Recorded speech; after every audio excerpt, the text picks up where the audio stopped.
Is it getting hot in here or is it these games? Let's talk about the most sought after board games in the industry. We'll answer 3 burning questions. What are the hottest board games right now? Why are they so scorching hot? And are any of them worth your time?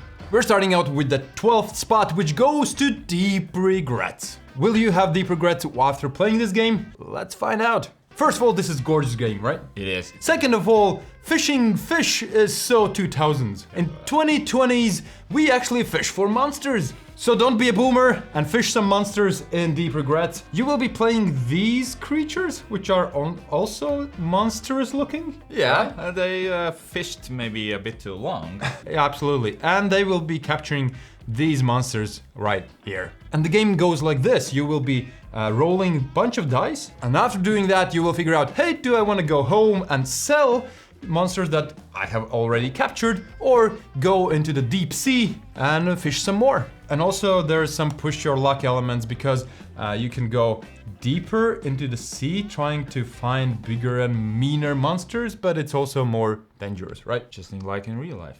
One cool thing that this game does is there's a bunch of these decks, right?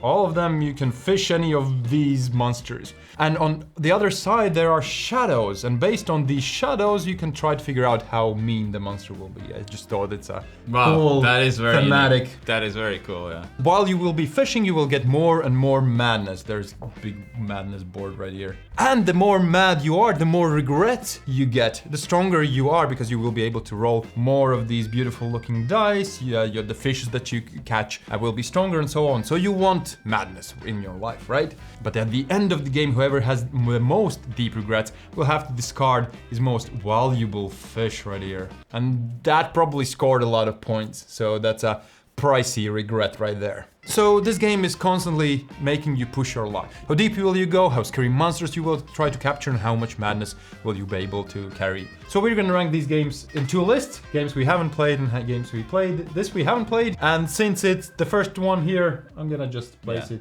right here. Game number 11 is Arx, which seems like it's living in hotness for a year. Arx is epic space game where you play cards into tricks and there are wait, what? Basically there are kind of 2 parts, 2 games mashed together. Card part, just playing card with numbers and some actions, and then this massive space odyssey. And how it works is one player will play a suit and everyone has to follow that suit. And if you do, you'll get to do more actions. If you don't, you'll get to use less actions. But also if you play the highest card of that suit, you will go first next time, which is a big deal in this game. By going first, you sometimes will get the chance to decide what you score points for on this track right here. So I want to go first, be that player who decides. Even if I don't get a lot of points, you'll not get a lot of points. But like in any epic space game, you will build spaceships, you will invade other players' planets, you will roll some dice. They're not here, don't worry, I can draw one real quick. So that's like a 6-sided dice right there. There we go. But that unique twist with the trick taking and different scoring just makes it a very unique experience. Nothing like I've played ever before. But we actually have played that, both of us, and we will rank it. Yeah, it's the first game. So it's the first game, so it's in the middle right now. Let's go on an adventure. Do you know what's written on my ring inside? I have engraved something. Buy milk? That would actually be much smarter. I have, I think I'm quite ready, ... and my wife has for another adventure. So back to the topic, which is The Hobbit. It's a new game from the world famous designer Ryan Knizia. So this is a roll and write game, which means we're gonna be rolling a bunch of dice. Custom dice. Custom dice.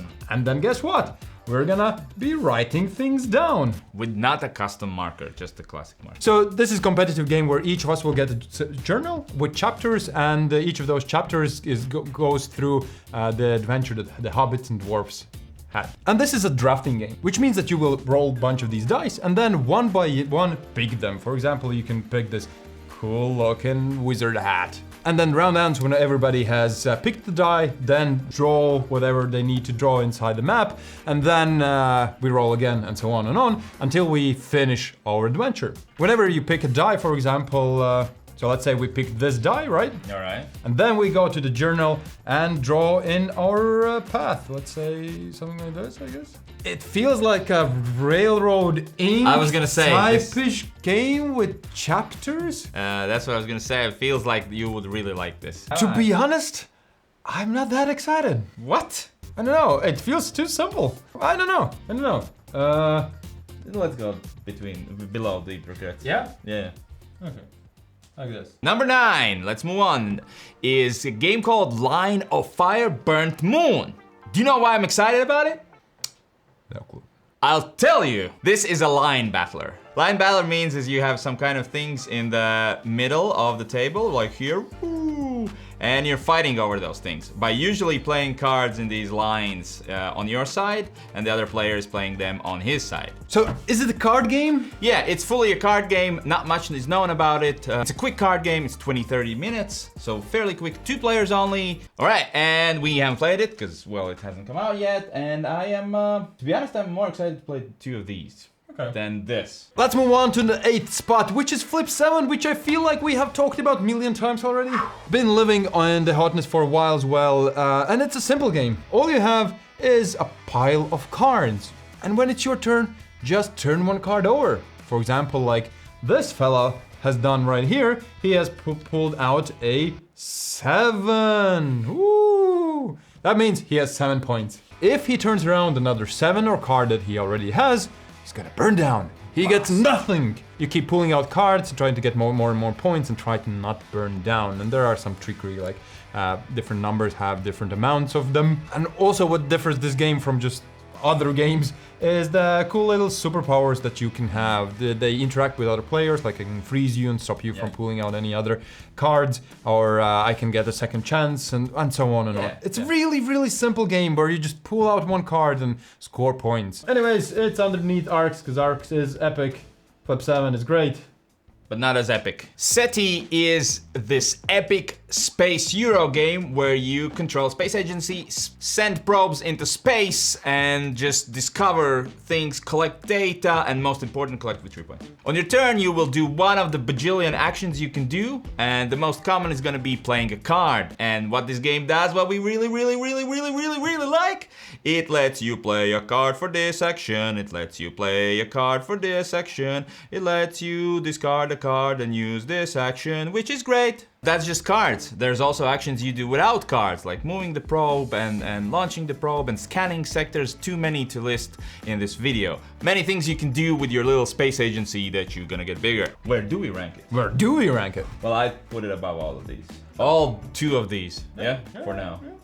Let's see how that works out for us. Number 6, and again, Lord of the Rings themed game. Are you responsible for this hotness? I created bots and then clicked on all the Lord of the Rings games on BGG, so now they're all here. So in this game, you will follow through the classic story. Let's start out in Shire, and then you will have to travel through Middle-earth to Mordor, and then do some things to destroy the ring. Like, name 3 things to do to destroy the ring. Take it off your finger. All right. Then say, screw you guys, put it back. All right. And let your finger be bit off. And you have to do that before all hope is gone.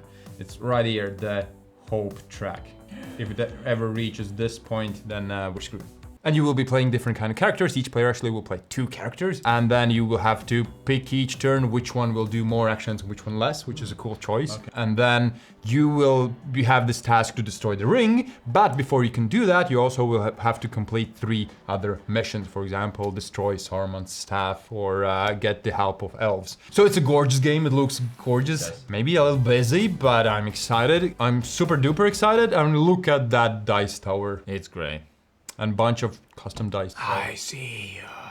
This one we haven't played. Thank you for your attention. Let's move on to the next one. I'll agree. All right, number 5 is Dark Quarter. Ooh, this looks good. It's America, vampires, story-driven gameplay, all in this tiny little box, which is pretty small. In this game, you're playing a character that is investigating things. You'll be moving around this big board, visiting little locations right here, and all the game is app-driven. It's also voiced, there's a lot of story, but to be honest, there's only story. What I've heard is this is fully a story-driven game with some character development and some dice rolling, similar to the one we've seen in the game called Destiny. Biggest change with this one is that it is 18+, and I do not know why.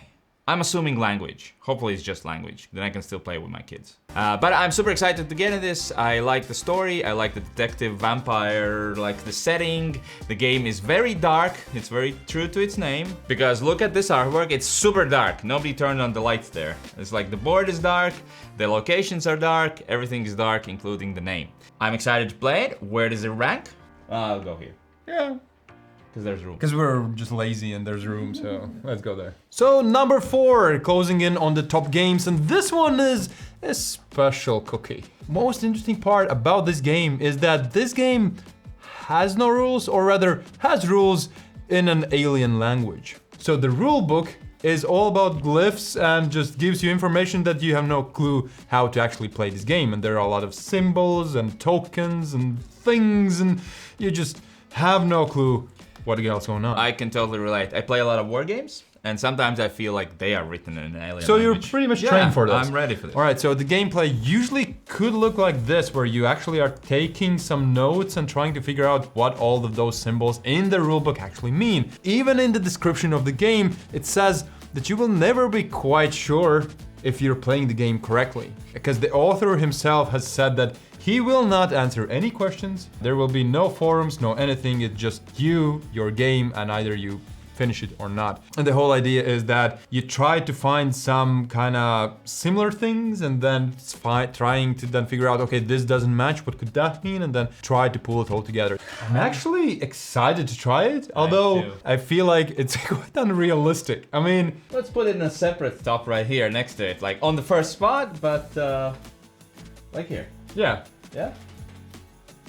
It's a different beast. Also, it's our video, so we do what we want. All right, let's move on to number 3.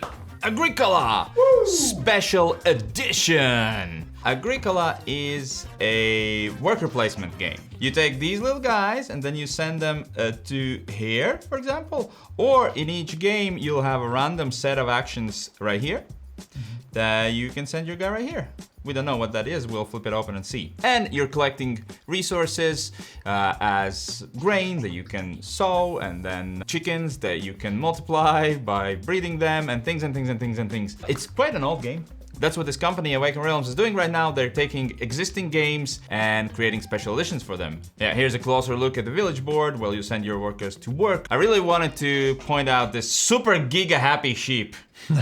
First question is, how did it get up there? Second, why is it so happy? Agricola Special Edition. How excited are you playing? More than that. Yeah, I guess. Yeah. To be honest, it's been more than 10 years since I played Agricola last time. Let's move on to number 2. And number 2 is... Agricola again? I guess when people are talking about special edition, they're also talking about the Agricola original one, right? The gameplay is exactly the same, but let's take a look at the looks. All right, so this is the board. It looks a bit, different, right? It's definitely old. Some sheep, some cows. Just to have a flashback, this is what it looks like now, right? So special edition. So if you want to get Agricola, I guess you should get the special edition. Generally, Agricola is a really nice worker placement game with some pressure of feeding your family. And if you're a family man like we are, you know that pressure very well. And since it's essentially the same game, just looks worse, we're not gonna place it on the board. No, we're not. Let's move on. And the number 1 spot, the hottest board game at the moment, is The Rise of the Oak Dell. It's actually a print and play game, which you can download a PDF and then print out and then play the game. And it's also a roll and write game, which means you will roll a die and then fill in these sheets. Okay. And they said that they picked the original idea of the village of Oakdale and then made it more epic. You can also download the demo version, where you can try it out. But in general, you will have 2 sheets. Number 1, there will be this territory that you will travel through and get new resources and stuff and fill out. And then there will be this technology board where you will get new technologies and get better and then build stuff. At the beginning of the game, you roll a die, and then based on the results, you write something in, and then travel through the lands, collect something, and then gather some resources, and then use those resources. If you want something that's pretty cheap, you can I think get it from 10 euros or something to then print out and then play it. So simple roll and write game, which we have not played, and Well, which one? The Hobbit or Rise of the Oak Dell is the one you're more excited to play? it's similar. The age of roll and writes for me has gone down in late years, definitely. I can Yeah. So we're there. So these are the hottest games right now. Let us know in the comment section below which one would you now like to play. Thank you for everybody who supports us. And if you would like to see another video like this, well, try the last month's video of the hottest board games. They are still pretty hot. And if you'd like a similar video where we talk about a lot of games, try our Games of the Month video. A lot of games there. Bye.